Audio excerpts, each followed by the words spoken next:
esta parte pues ya es automática, ya es mecánica.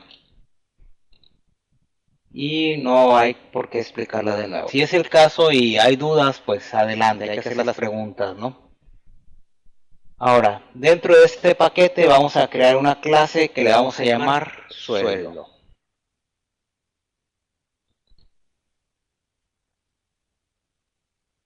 Ok, voy a crear la estructura para la clase sueldo. Y ya que estemos listos, me dicen, ¿no?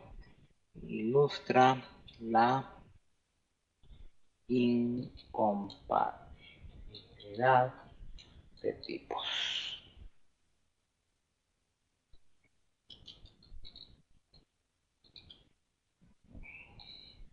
Vamos a poner el método main.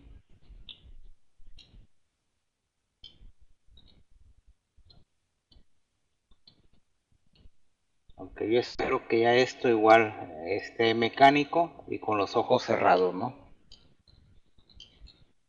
Fin del método main.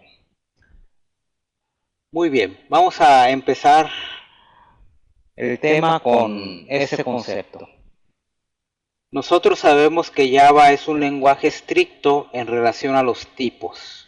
Y bueno, también es sensible minúsculas a mayúsculas, ¿no? Y mayúsculas. Esto quiere decir que algunas veces no vamos a poder asignar un tipo distinto a otro que ya esté definido. Ejemplo, vamos a definir una variable que le vamos a llamar horas trabajadas. Entonces nosotros esperaríamos un valor de tipo entero que esté representado en 32 bits. De tal forma que este valor que estamos nosotros asignando es incorrecto, ¿no? Muy bien, pregunta para el que quiera contestar ahí por el chat. ¿Por qué es incorrecta esa evaluación, esa asignación?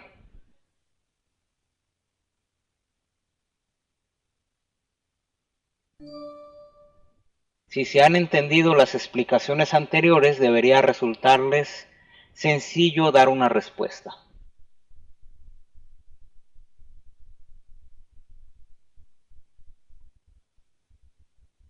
Ok, podríamos resumir sus respuestas porque los tipos son incompatibles. ¿Estamos de acuerdo?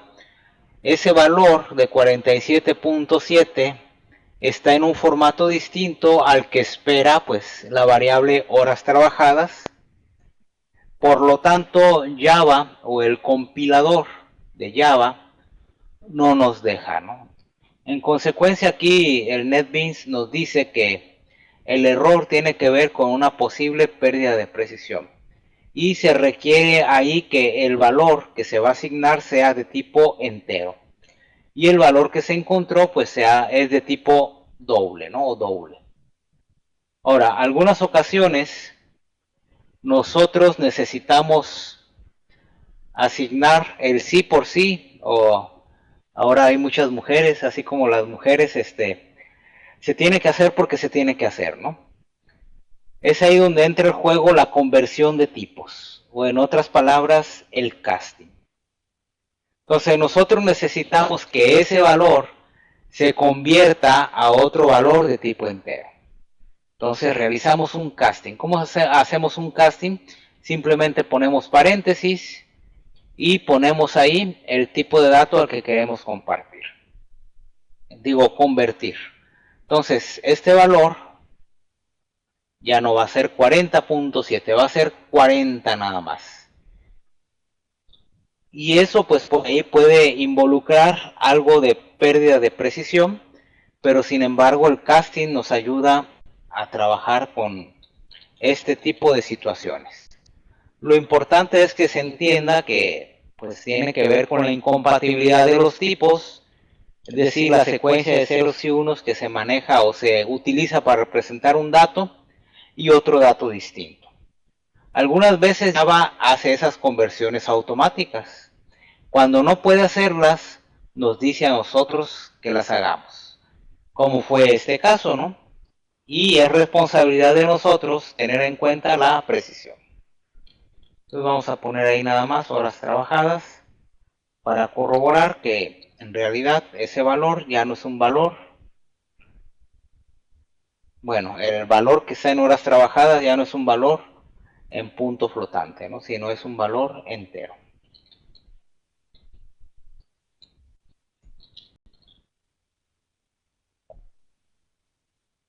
Ok, vamos a ejecutar. Ahí está, horas trabajadas igual a 40. Entonces, en la sesión pasada me preguntaban algunos de que pues si lo trabajamos en todo en formato doble, pues nos evitamos este tipo de cuestiones.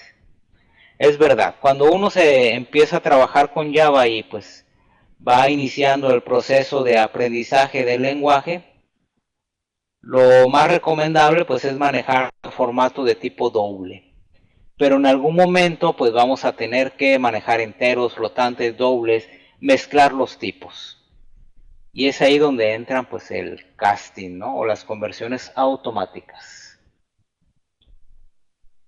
Muy bien, entonces me avisan si podemos continuar para realizar algún otro ejemplo que refuerce este concepto del casting y la conversión automática.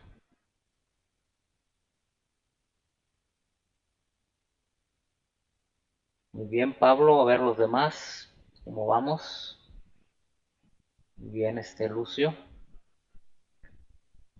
Muy bien, Adriana, Vero.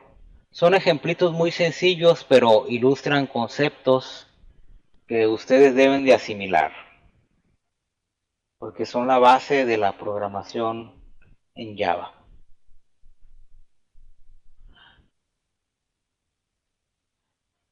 Muy bien, vamos a continuar. Vamos a crear otra clase que le vamos a llamar casting, o pueden ponerle el nombre que ustedes gusten, ¿no? Yo lo voy a poner así, casting. Vamos a crear la clase entonces. Vamos a llamar casting. Muy bien. Vamos a darle ahí finish. Vamos a dejar ahí el esqueleto y haremos una pausa para poder continuar, ¿no? Fin de la clase casting. Ok.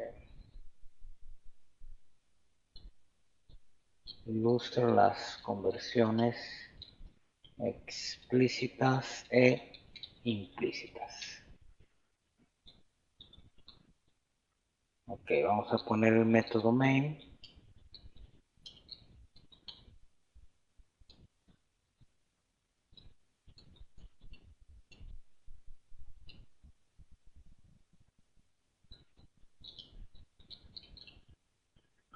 Muy bien. Lo que vamos a hacer a continuación es reforzar lo que ya hemos trabajado anteriormente. Si se recuerdan, Java pues necesita trabajar con datos de un solo tipo. En ocasiones Java puede hacer esas conversiones en formas automáticas. A eso se le llama promoción. Cambia el valor de un tipo de dato y lo promociona o lo cambia a otro. Generalmente esas conversiones automáticas se dan cuando el tipo de dato es más pequeño que el que se va a utilizar para hacer los cálculos.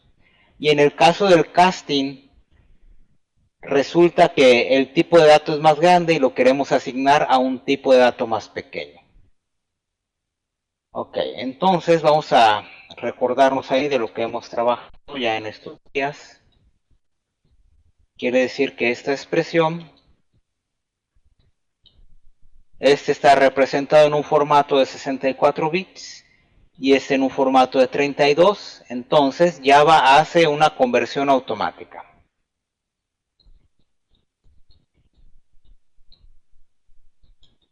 que también se le llama promoción. Y quiere decir que promociona el tipo de dato más pequeño a un tipo de dato más grande. Y obvio, ahí no existe pérdida de precisión, ¿no? Porque ¿qué pérdida va a haber de un tipo de dato pequeño? Simplemente le agrega más ceros y unos. Ahora, esto sería equivalente a hacer el casting nosotros mismos, ¿no? A final de cuentas, el 3 lo convierte a doble, ¿no? pero eso es un casting, ¿no? Estamos forzando nosotros la conversión de el valor 3 a 3.0. Y ahora pues podemos hacer lo mismo, ¿no? Tal vez ese valor lo queremos en formato entero. Entonces el 4 le hacemos el casting y lo convertimos a una operación entera y el resultado está en formato entero. Lo que hay que recordarse aquí es que la conversión automática Java la hace por nosotros y el casting es cuando Java nos indica que no sabe cómo hacer esa conversión y nos pide ayuda. Casi siempre esa conversión va a involucrar pérdida de precisión. Ok, vamos a ejecutar el programa y está, ¿no? El último pues es en formato entero. La segunda instrucción pues no tiene caso porque a final de cuentas el 3 se promociona solito, pero si fuéramos estrictos y quisiéramos tener la sensación de que controlamos todo, pues le ponemos ahí a qué tipo de datos se va a convertir. Muy bien, me avisan por favor si podemos continuar y si hay dudas, preguntas, adelante, para reforzar el concepto de casting con otro ejemplo.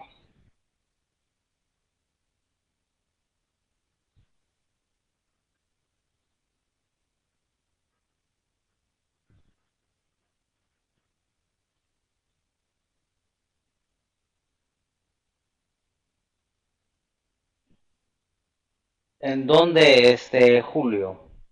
Porque tenemos el... Lo que pasa es que elimina la parte entera, ¿sí? Que la parte fraccionaria se pierde. Si nosotros quisiéramos jugar con estos redondeos, hay clases en la librería MAT que nos ayudan a jugar con esto, ¿no? Pero en este caso específico se pierde la parte fraccionaria. Ok, así tuviéramos el 4.9. Ahí está. Se pierde la parte fracción. Ok, buena la pregunta, ¿no?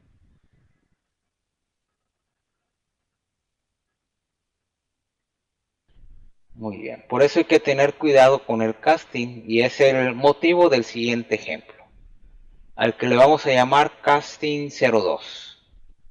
Solamente espero que me confirmen para poder continuar.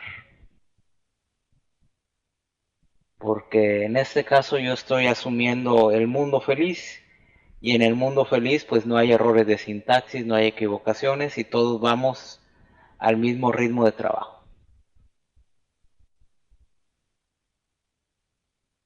Y si no me avisan pues no tengo manera de saber si tenemos que ir un poco más despacio, ¿no?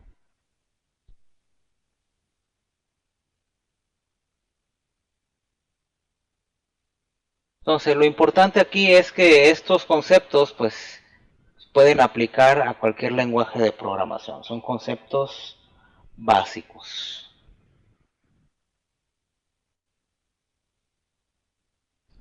Muy bien, vamos adelante entonces. Vamos a crear el casting 02.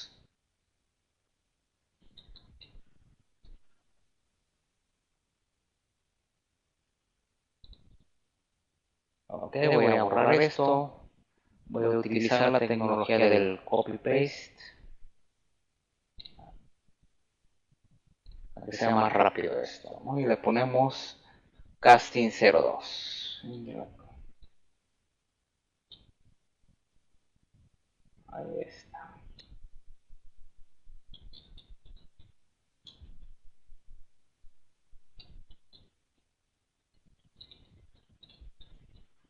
Muy bien, vamos a suponer que tenemos una variable de tipo byte, por ejemplo byte b. Nosotros sabemos que esa variable se representa con 8 bits. Por ejemplo, el 1 en binario pues vendría siendo este valor, ¿no? De tal forma que en algún momento pues Estos 8 bits nos limitan a la cantidad de números que nosotros podemos representar con esos 8 bits. Ok, vamos a poner ahí una variable i. Vamos a poner 128. Ok. Sabemos que nosotros que ese valor se representa en una secuencia de ceros y unos, pero con 32 bits. Ahora, si nosotros hacemos esto, b igual a i, es obvio que no nos va a dejar, porque estamos tratando de asignar un número mayor a otro que ocupa menor precisión. Pero en algún momento nosotros somos tercos y queremos, porque así lo necesitamos o así por nuestras pistolas, como dicen, hacer que ese valor de 128 asignarlo a b, ¿no? De tipo byte. Entonces hacemos un casting y decimos, ok, ese valor que ocupa 32 bits lo vamos a compactar en otro valor que ocupa 8 bits. Ok, vamos a imprimir el valor de b.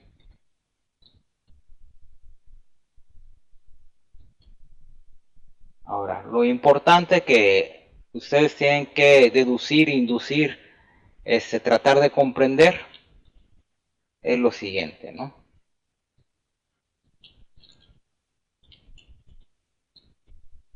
Ok, voy a ejecutar el código para que sea más explícito el asunto, ¿no? Ok, sorpresa, obtenemos un valor de menos 128.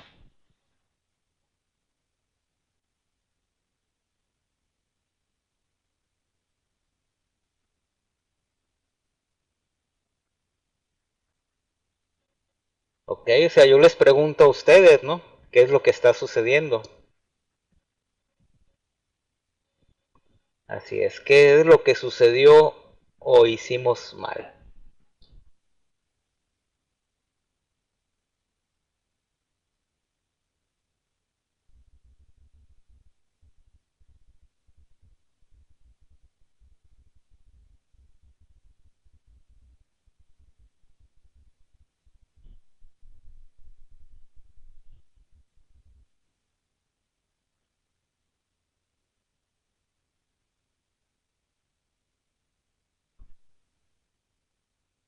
Bueno, no faltan bits, ¿no? Porque a final de cuentas el casting redució ese 128 que ocupaba 32 bits, lo compactó a 8 bits. Ok, si nosotros cambiamos aquí a 256, veamos lo que sucede. Ok, obtenemos 0.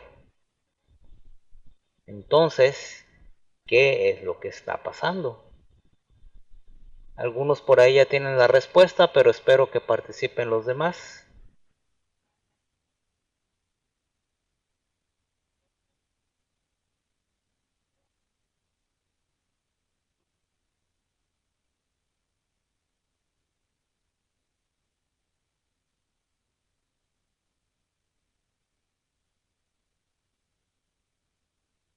Ok, bueno Patricio, eso es obvio, ¿no? Porque estamos imprimiendo el valor de b y b ocupa, o sea, se representa el número con 8 bits. Ahora ese mismo número pues estaría representado con 32 bits si está en formato entero, ¿no? Es decir, no podemos tener uno nada más, ocupamos los otros 7 bits aun cuando estén prendidos o apagados.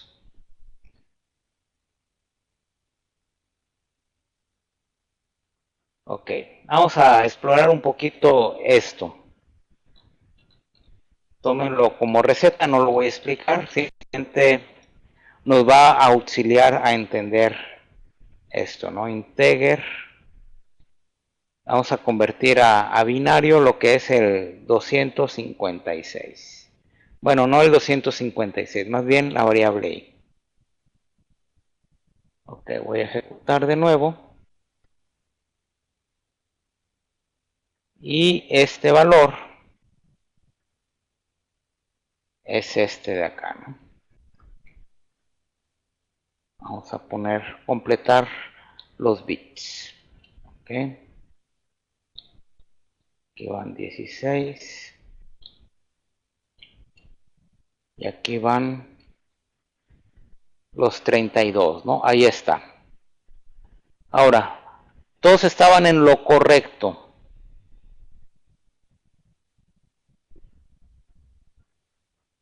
Si se acuerdan de sus clases del álgebra booleana o matemáticas discretas, ese último dígito representa el signo del número. Si ese número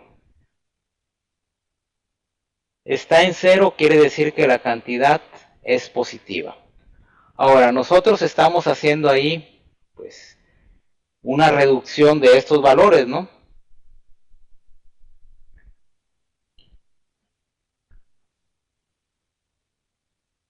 Y estamos diciendo que estos se eliminan, ¿no? Entonces, este valor representa una cifra negativa porque el último dígito es el del signo. Y entonces, en binario, bueno, le llaman complemento a 2, ese valor pues es menos 128. Eso es lo que está sucediendo, ¿no? Perdimos todos estos bits, entonces la cifra perdió significado. Bueno, ese es en el caso del 128, ¿no? ¿Sí? Esa es la razón por la que aparece ese valor, ¿no? Room file. Aparece este valor, ¿no? Ya no tiene todos los demás ceros. Exacto, Julio. Entonces, esa es la respuesta a la pregunta. Así que hay que tener cuidado con las conversiones automáticas y cuando realicemos algún casting por ahí, porque podemos llevarnos muchas sorpresas. Ok, dudas, preguntas hasta aquí para continuar con el siguiente tema.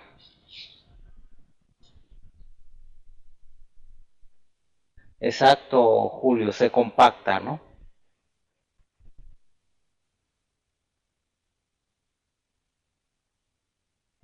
Exacto. Y en ese proceso, pues hay pérdida de precisión.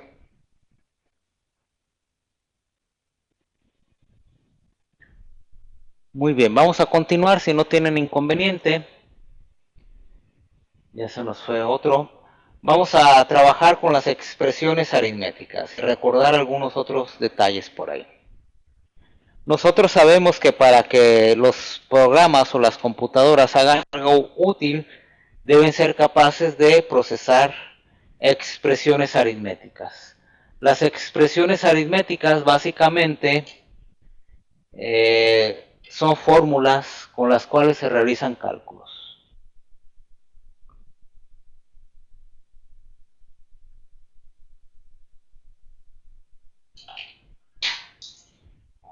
Ok, no entendí, Pablo, tu pregunta. ¿Te refieres a esto? Obtendríamos un error. A lo mejor sería la misma variable. El detalle es el siguiente. ¿En qué formato se realiza el cálculo? Se realiza en un formato de 32 bits. Entonces, no es posible hacer esto. ¿Sí? Porque este 1 también tendríamos que convertirlo a un formato de 8 bits para que el resultado se almacene en 8 bits. ¿Ok? ¿Estamos de acuerdo?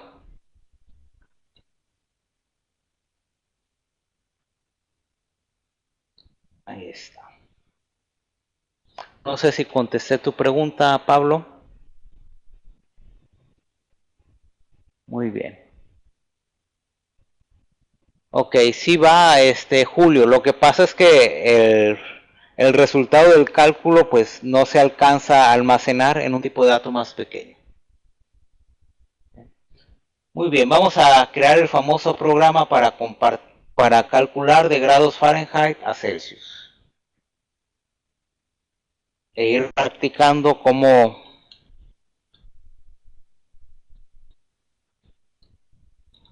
leer del teclado y todas esas cosas, ¿no? Ok, como el nombre, pues a lo mejor podemos equivocarnos por ahí. Pueden ponerle el que a ustedes se les haga más fácil, ¿no? Porque hay que tener cuidado con la H, la S, la C, etcétera, ¿no? Ok. Ok.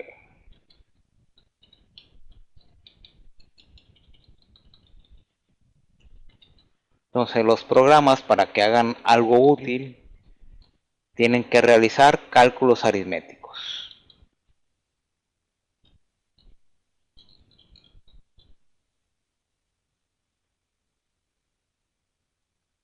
Ok, como vamos a leer del teclado, también vamos a importar la librería, ¿no? Java.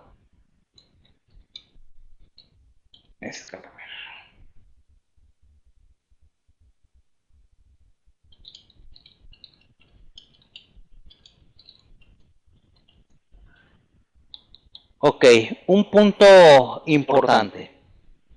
Algunas veces cuando nos iniciamos en la programación, o inclusive cuando ya tenemos tiempo trabajando, puede ser que cometamos el error o exista confusión y aquí mismo empezamos a escribir los códigos, ¿no? Todas las instrucciones que terminan con punto y coma, ¿no? Nunca hagan eso porque el programa nos va a marcar errores, ¿no? Todas las instrucciones que nosotros vamos a escribir tienen que colocarse en el interior de los métodos. En este caso, el único método que hemos desarrollado y que hemos trabajado pues es el método main. Entonces todas las instrucciones van aquí adentro, ¿no? Tienen que considerarlo. Ok, a veces cuando yo enseño estas asignaturas a mis alumnos, ¿cómo me doy cuenta de que están más perdidos en el espacio? Porque hacen eso que yo les dije, ¿no? Las instrucciones las escriben afuera, ¿no? Muy bien, entonces vamos a crear la clase Scanner, vamos a crear un objeto. Más adelante vamos a explicar todos estos detalles, de momento lo tomamos así como receta de cocina. Ok. Y ahora sí, ponemos un mensaje de usuario ahí, ¿no? System.out.print. Ponemos print para que nos dé un salto de línea. Vamos a poner ahí los grados. Vamos a ponerlo así, ¿no? Más cortito, grados Fahrenheit, ¿no? A esto se le llama indicador o mensaje de usuario, ¿no? Ahora, al mismo tiempo que nosotros estamos declarando la variable, vamos a ponerlo así que quede más cortito, podemos asignarle un valor. ¿Cómo recuperamos el valor del teclado? Pues diciéndole, ok, entrada.next y utilizamos el método adecuado, que en ese caso es el next double. Observen que hay otros métodos, ¿no? Para cada tipo de dato correspondiente. En este caso, pues es el doble, ¿no? Y esto pues lo hace bien interesante, ¿no? Asignamos y procesamos. Hacemos la operación. Doble le vamos a poner Celsius y ponemos la expresión aritmética. Entonces la expresión aritmética va a contener paréntesis, divisiones, sumas, multiplicaciones, restas, todo lo necesario para devolver un resultado. Vamos a poner 32.0. Entonces, eso es importante. Una expresión es una combinación de operandos y operadores que debe de regresar un resultado. Si no regresa un resultado, no es una expresión. Y dependiendo de la complejidad, pues puede ir más y más combinaciones de operandos y operadores. En este caso la fórmula es muy sencillita. Y una vez que se realizó todo ese cálculo, es un solo valor, ¿no? No son 10, no son 20, es un solo valor y se asigna a la variable de tipo doble. Ok, ya para finalizar el programita, vamos a desplegar el resultado con printf, ¿no? A este punto espero que ya les resulte familiar cómo formar esas cadenas de formato, ¿no? %f Fahrenheit sum %f grados Celsius. Ok, hacemos un salto en línea. Vamos a ponerle ahí grados. Luego ponemos los valores que van a sustituirse con los especificadores de formato, que sería far y Celsius, ¿no? Muy bien, vamos a ejecutarlo. Vamos a ponerle 32. Ok, 32 grados son 0 grados Fahrenheit. Muchas veces cuando se trabaja con esos programas, uno debe asumir un comportamiento paranoico. Es decir, no basta con escribir el programa y ya. El programa tiene que ser probado y validado. Y hasta que eso no suceda, pues vamos a estar seguros de que el programa da los resultados correctos. En otro caso, tendríamos que considerar que todo es incorrecto, hasta probar lo contrario. Entonces yo puse 32 porque yo sé que 32 grados Fahrenheit son equivalentes a los 0 grados Celsius. Porque parece que la máquina o la computadora o Java en este caso no tiene la manera de saber lo que está haciendo. Lo único que procesa son secuencias de bits de ceros y unos. Y al final de cuentas nos regresa un resultado, ¿no? Ahora, aquí no sé por qué está poniendo la coma, tiene que ver algo ahí con el NetBeans, pero bueno, si nosotros queremos hacer un redondeo, eso me lo preguntaba en la sesión pasada, esos números, porque nada más ocupamos dos dígitos decimales, vamos a ponerle punto 2f, y aquí igual, punto 2f, ok. Y con eso estamos redondeando la cifra a dos posiciones decimales. Ok, vamos a ponerle 100, por ejemplo. Ahí está. Y tenemos las dos posiciones decimales.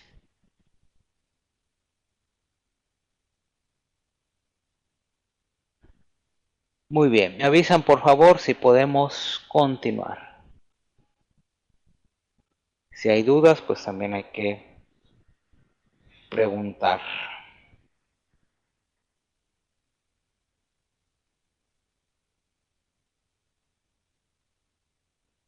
Entonces, a manera de resumen, mientras me confirman por ahí, esto que estamos resaltando aquí es una expresión aritmética.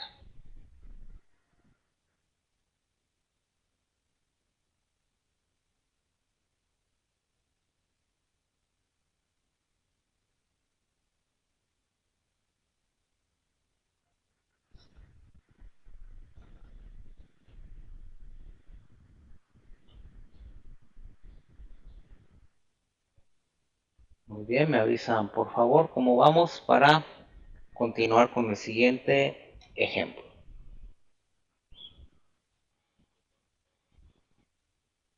Ok, vamos reduciendo ahí la audiencia, no sé qué está pasando.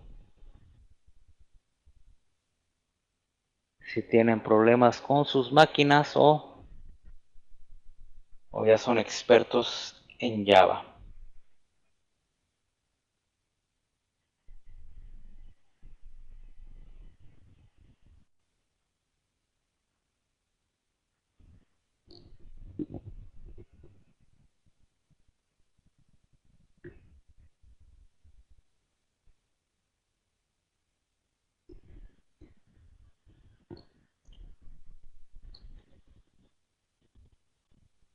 Ok, perfecto, Pablo.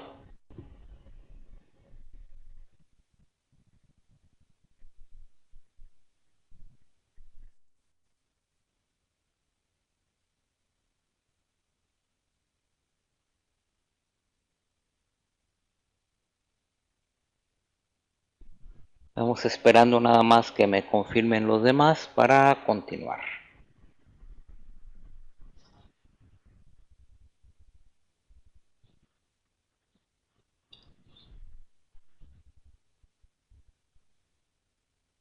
Muy bien, José Arturo, muy bien, Humberto.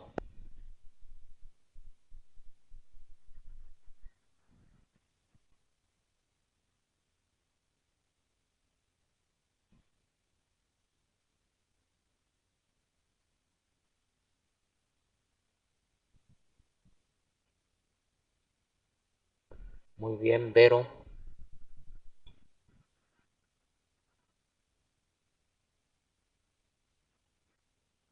Ok, vamos a hacer otro ejemplo que ilustre estas operaciones o expresiones aritméticas. Y tiene que ver con las ventajas de utilizar la división entera y el residuo de la división.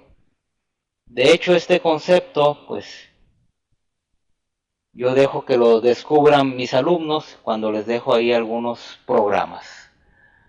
Por ahí adelante, en el inicio de esta sesión, por ahí leí que querían que les dejase tareas y demás. Yo creo que ya eso es responsabilidad de cada quien, ¿no? Cada quien se hace responsable de sus aprendizajes. Lo que sí, pues hay que conseguirse los libros y hacer los ejercicios correspondientes. Más adelante, con la evolución de este curso, pues sí voy a poner por ahí problemas propuestos, problemas resueltos, pero bueno, voy paso a paso, ¿no? Muy bien, vamos a crear el siguiente programa. Yo lo voy a llamar conversión, ¿no?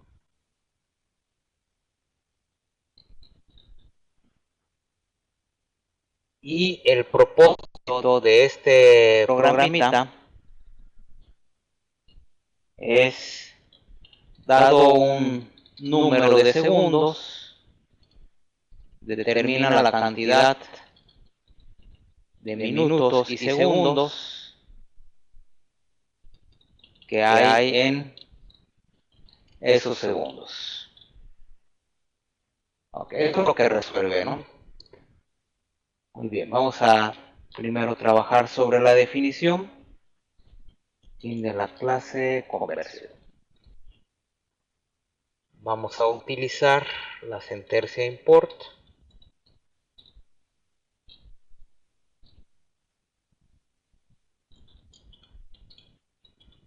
para leer del teclado, ¿no?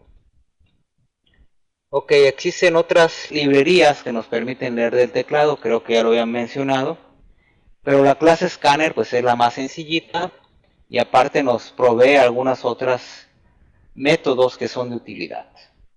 De nuevo, no lo repito para que no les ocurra.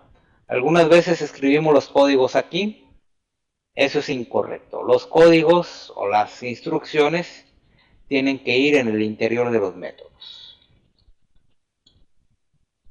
Sí, porque incluso me ha pasado con alumnos que, profe, me marca error y ahí estamos buscando el error, ¿no?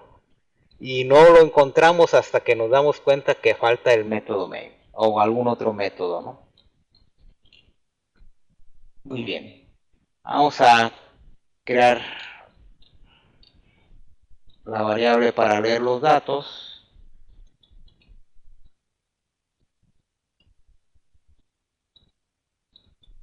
Ok, perfecto. Ahora pues vamos a poner el mensaje de usuario, ¿no? System.out.print. Ok. Cantidad de segundos. Declaramos la variable en segundos.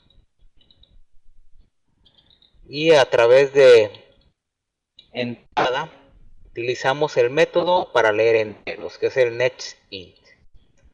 Ok, entonces lo que está del teclado lo recuperamos de la memoria temporal y lo asignamos a la variable segundos, que es de tipo entero. Ahora lo demás pues es sencillito, aunque si nos estamos involucrando en esa de la programación, debemos de tener en cuenta esto, ¿no?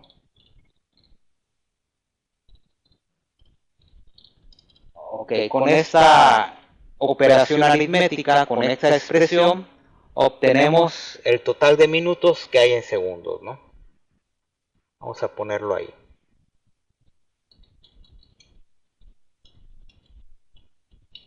Ahora, la parte fraccionaria, pues no la conocemos, ¿no? Porque la parte división de enteros nos da enteros. Supongamos que necesitamos los segundos restantes, ¿no? Eso lo tendríamos que hacer, segundos, con el operador de módulo, ¿no? El operador de módulo pues explora o regresa el residuo o resto de esa división. Muy bien. Vamos a poner ahí segundos restantes. Ok, ya lo que falta pues es mostrar el resultado, ¿no? System.out.printf. Después de 1000 veces se van a familiarizar con printf, ¿no? Entonces vamos a ponerle ahí, % de segundos son % de minutos y % de segundos. Entonces esto pues nos ayuda muchísimo a crear las cadenas con formato. Entonces primero vamos a sustituir los segundos, después los minutos y después los segundos restantes. Ahí está. Entonces si esto es correcto, vamos a poner ahí la cantidad de segundos, por ejemplo 3600. Ahí está. Yo sé que 3600 segundos son 60 minutos y 0 segundos. Ok, vamos a poner otro ejemplo, ¿no? Cantidad de segundos, 4200. Oh, bueno, no. 4250. O 4250. Ahí está, ¿no? Entonces, esa cantidad son 70 minutos y 50 segundos. Muy bien, entonces ya están, sin darse cuenta, haciendo programas simples. Así es, %f es para valores en punto flotante y el %d es para valores enteros. Y el % solito es el residuo de una división, esto de acá. No confundir con el especificador de formato, ¿no? Que es distinto. Porque está dentro de una expresión. Acuérdense que la expresión siempre nos debe de regresar un valor. Entonces, este no es especificador de formato. Si estuviera en printf y tuviera otra letra, pues sí sería especificador de formato. Valga la redundancia, ¿no? O la repetición de palabras. Ok, me avisan por favor para pasar al tema que sigue.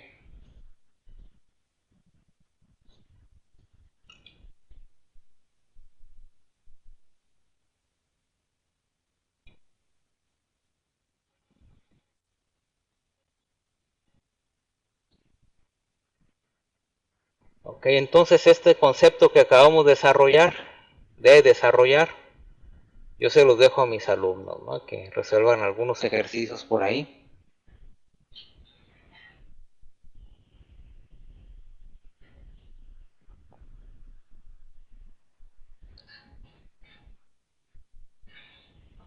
Muy bien, vamos a continuar entonces con el siguiente ejercicio.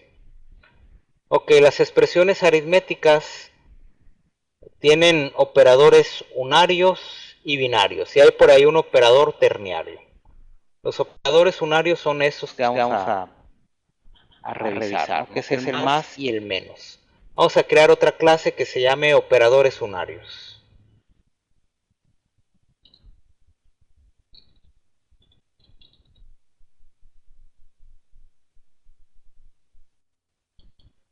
Vamos a ponerle ahí.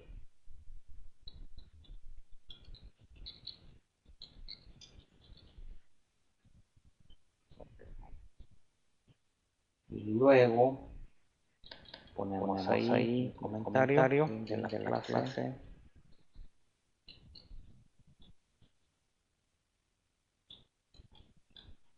Y luego escribimos el método main.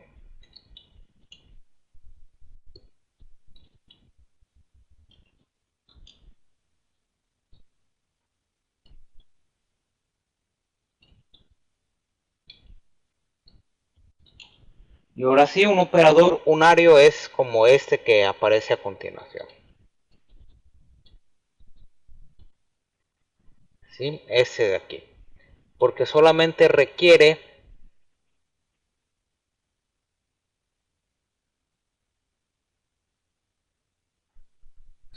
se requiere un signo, un operador y un operando. Ahora, el más vendría siendo un operador binario, ¿no? Porque ocupa un operando y otro operando, un par de operandos, ¿no? Entonces vamos a ponerle ahí el resultado correspondiente. Println balance. Ahora, si lo ponemos menos, vamos a ponerlo menos, seguiría siendo un operador binario, ¿no? Porque está un operando y otro operando con un operador unario. Ok, no entendí tu pregunta, Julio. Más bien la prioridad de los operadores.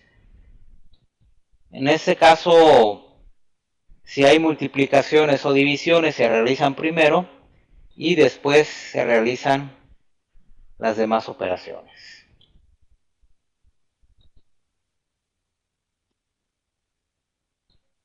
Ok, pero este tema ahorita lo vamos a ver, Julio, ¿no? Con el siguiente ejemplo.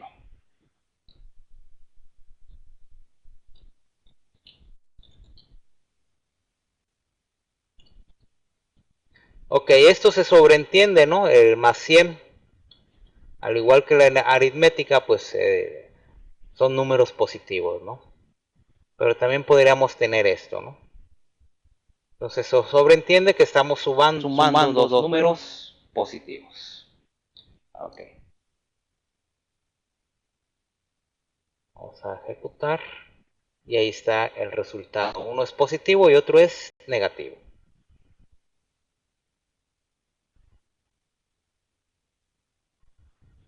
Ok, me avisan por favor para ahora sí pasar a lo que son los operadores binarios e ilustrar el concepto de el orden de evaluación de los operadores.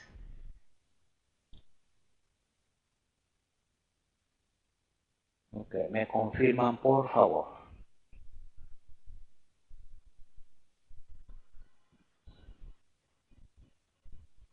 Muy bien, Pablo.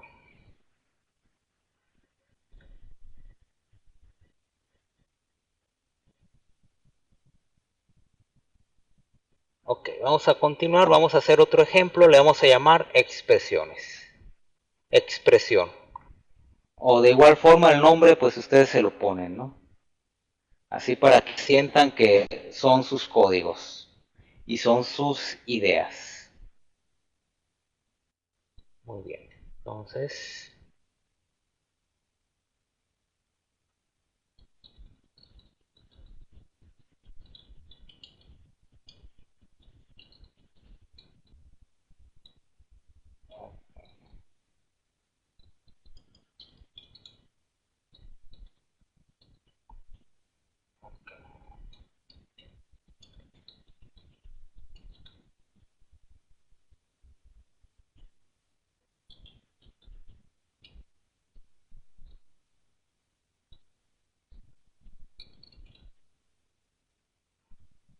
muy bien, vamos a iniciar con esto, ¿no? Vamos a poner una expresión aritmética.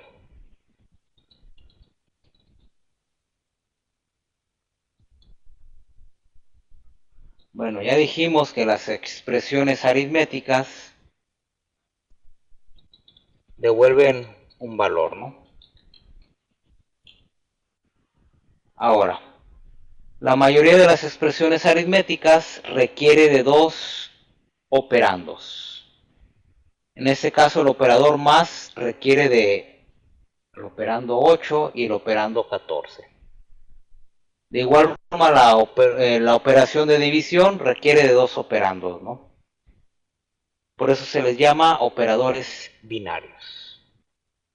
Ahora, muchas veces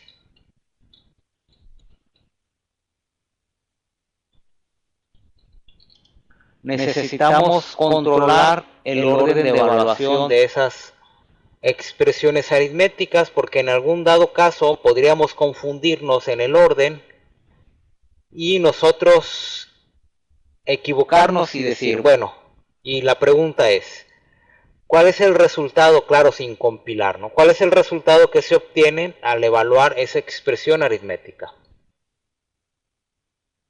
Exacto, es elemental, Pablo. ¿Cuál es el resultado que obtenemos al evaluar esa expresión aritmética?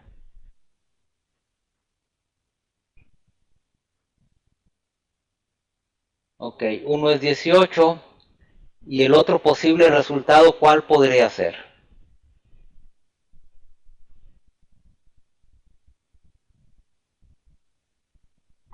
Así es. Muy bien, entonces, si no se aplican muy bien esas reglas de evaluación, nosotros podríamos confundirnos. La máquina no, ¿no? Nosotros sí. Y podríamos decir que 18 es el resultado correcto o 11 es el resultado correcto. Ahora, para eso se aplican las reglas para determinar cuál es el resultado que debería de considerarse correcto. En este caso entran esas reglas de evaluación que nos dice que la multiplicación o división se realizan primero que todo lo demás. Y después de izquierda a derecha pues se van realizando las sumas, restas, etcétera, ¿no? Por eso es que se empieza por acá, ¿no? 14 más 8, ok, hay un operador pero también hay otro, ¿no? Entonces, antes de hacer la suma, la operación de división tiene mayor prioridad, entonces se realiza primero la división y después se empieza otra vez por la izquierda, ¿no? 14 más lo que tenga el resultado de la división. Si nosotros queremos controlar el resultado, pues hacemos uso de los paréntesis. Por ejemplo, si primero queremos, aunque esto es obvio, que se realice la suma, ahí está, ¿no? O bien si nosotros queremos que se realice primero la división porque así lo necesitamos para nuestros fines e intereses, tendría que ser así, ¿no? Y ahí está. Entonces nosotros podemos controlar el orden de evaluación usando los paréntesis. Y bueno, con eso ilustramos también de que esa expresión aritmética, sin esa regla de evaluación, podría tener dos posibles resultados. Y eso puede llevar a ambigüedades o a errores en la programación. Ok, si eso fuera Julio, primero se realiza la operación que está más a la izquierda. Es decir, está la división y la multiplicación. Ambos tienen el mismo nivel de prioridad. Entonces se realiza la división primero, porque está más a la izquierda. Y luego se realiza la multiplicación porque es el que tiene mayor prioridad, ¿sí? Y finalmente la suma. Exacto, siempre se va de izquierda a derecha. Ok, otro ejemplito, vamos a ponerlo ahí nada más para que quede bien claro, ¿no? Suponiendo 12 menos 2 más 5 por 7 entre 2 por 2 más 2. Ok, esto sería así. Se evalúa primero de izquierda a derecha, ¿no? Entonces vemos que hay operaciones que tienen igual prioridad. Hay una multiplicación, hay una división y hay una multiplicación. Primero se realiza esta operación porque está más a la izquierda. Ok, ¿cuánto nos da 5 por 7? A ver si nos recordamos ahí de las matemáticas de la primaria. Ok, 35. Entre 2 por 2 más 2. Ahora, tenemos dos operaciones que tienen la misma prioridad. Sin embargo, como la división está más a la izquierda, es la que se realiza primero, antes que la multiplicación.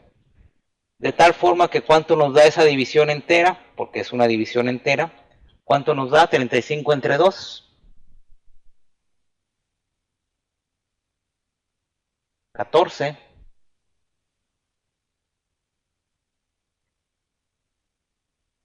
o 16. 14, 15.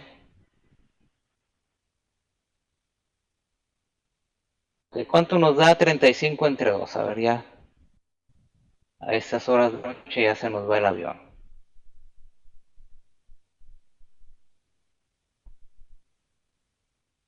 Ok, 17, ¿no? Ahí está. Entonces, esto es así. Ahora, ¿qué es lo que se realiza primero? Pues en este caso la multiplicación, porque tiene mayor prioridad que todos. Y esto nos da 14 hay una, 34 más 2. Ahora, tenemos la misma prioridad de las operaciones. Lo que se realiza primero pues es la resta porque está más hacia la derecha, ¿no? 10 menos 2 es, perdón, 12 menos 2 es 10, más 34 más 2. Y así nos la vamos llevando, ¿no? Se realiza la que está más a la izquierda, que es 44 más 2, y al final pues ya no hay más y obtenemos el 44. Muy bien. ¿Dudas, preguntas hasta aquí?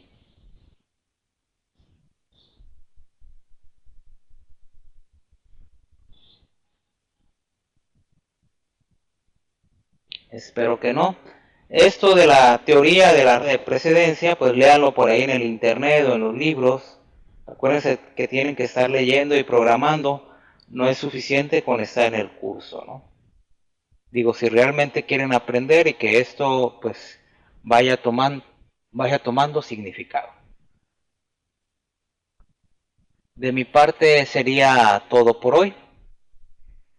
Ya mañana vamos a seguir trabajando con otros temas y avanzando de a poco con esos conceptos básicos.